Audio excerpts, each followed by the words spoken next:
இன்னைக்கு ஆந்திரா முதலமைச்சரா பதவி ஏற்றுக்கிட்டாரு சந்திரபாபு நாயுடு. இவர் தான் என்டிஏ கூட்டணிக்கு தூணா இருந்து பிஜேபி மத்தியில் ஆட்சி அமைக்க உதவினார். இந்த வகையில இன்னைக்கு பாஜகவுடைய முதலமைச்சரான அமித்ஷா, மோடி உள்ளிட்டோர் இந்த நிகழ்ச்சியில கலந்துக்கிட்டாங்க. ஒரு முக்கியமான ஆளை மறந்துட்டேன், நம்ம சூப்பர் ஸ்டார் ரஜினியும் கலந்துக்கிட்டாரு. எங்கடா தமிழ்நாட்டுல இருந்து பிஜேபி தலைவர்கள் யாரும் கலந்துக்கலன்னு பார்த்தா அப்பதான் திடீர்னு என்ட்ரி கொடுத்தாங்க தமிழிசை சவுந்தரராஜன். அப்போ மேடையில இருந்த அமித்ஷா தமிழிசையை கூப்பிட்டு ஏதோ கண்டிச்ச மாதிரி தெரிஞ்சிச்சு. இந்த முழு వీడియోவும் பாருங்க. పెద్దలు కాబట్టి మరొక మాట గుర్తు చేసుకుంటే మన ప్రధాని ఇచ్చినటువంటి పిలుపులు మీకు తెలుసు కదా.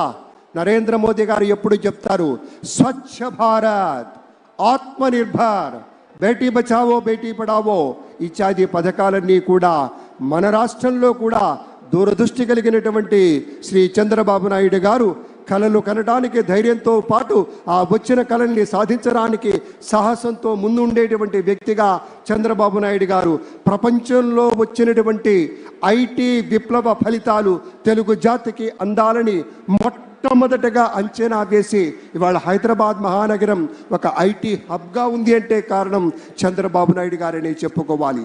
అలాగే ఆయన ఒక మహాస్వాప్నికుడు. ఆకలి లేని దేశాన్ని కలలు కంటాడు. కేవలం ఉన్నత స్థితికి వెళ్ళాలి, నేను సంపాదించుకోవాలి, నేను ఎదగాలన్నది కాదు. ఆకలి లేని దేశాన్ని చూడాలి, ఆకలి లేని దేశాన్ని కలలు కనాలి. చినుకు రాలితే విత్తనమై మట్టి గుండెల్లో దూరి మొక్కై తనువంతా విచ్చుకొని మహావృక్షంగా ఎదిగి రేపటి రోజుకు కావలసినటువంటి విత్తనాలను కూడా అందించేటువంటి రీతిలో ఎదగాలన్నదే లక్ష్యంగా ఉన్నటువంటి నేత మన ముఖ్యమంత్రిగా చంద్రబాబు నాయుడు గారు ప్రమాణ స్వీకారం చేయబోతూ ఉన్నారు. అలాగే మరి ఫారినర్ గవర్నర్ ఆఫ్ తెలంగాణ, ఇటీవల రాజకీయ రంగ ప్రవేశం కూడా చేసినటువంటి డాక్టర్ తమిళిసై సౌందరరాజన్ గారికి సవినయంగా స్వాగతం పలుకుతున్నాం. మేడం గారికి చాలా ప్రత్యేకమైనటువంటి స్వాగతం అమ్మా. డాక్టర్ తమిళిసై సౌందరరాజన్ గారు తెలంగాణ రాష్ట్రంలో గవర్నర్గా ఉన్నా కూడా మన మీద కూడా అవ్యాజమైనటువంటి అనురాగం, ప్రేమ, వాత్సల్యం, కరుణ ఉన్నటువంటి తల్లి, ఆ తల్లికి స్వాగతం పలుకుతూ ఉన్నాం. అలాగే ఇప్పుడే చెప్పుకున్నాం, ముఖ్యమంత్రి గారు కాబోతున్నటువంటి 4వ మారు ముఖ్యమంత్రిగా ప్రమాణ స్వీకారం చేయబోతున్నటువంటి శ్రీ నారా చంద్రబాబు నాయుడు గారి గురించి. ఆకలి తీర్చే కూడవుతాడు మన చంద్రబాబు నాయుడు గారు. అలు పెరగని నాగలిగా మారి దుక్కి దున్ని అన్నం పెడతాడు.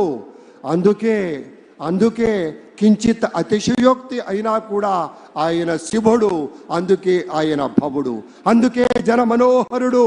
కాబట్టే రోడ్లలో ప్రజా నదుల్లో నవచైత్ర పదాల్ని నడిపించేటువంటి నాటకుడిగా మనవి చేస్తూ ప్రైమ్ మినిస్టర్ శ్రీ నరేంద్ర మోదీ గారు ఈ ప్రాంగణానికి విచ్చేశారు.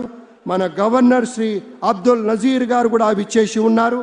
కాబోయే ముఖ్యమంత్రి వర్యులు శ్రీ చంద్రబాబు నాయుడు గారు అందరూ కలిసి ఒక్క 2 నిమిషాల వ్యవధిలో, సరిగ్గా 2 నిమిషాల వ్యవధిలో ఈ ప్రాంగణానికి విచ్చేస్తారు. వారి రావటంతోనే మీకు మనవి చేస్తాం. ఇక్కడికి రావగానే ప్రధానమైన వేదిక నుంచి మన యొక్క అభివాదాలు అందుకుంటారు.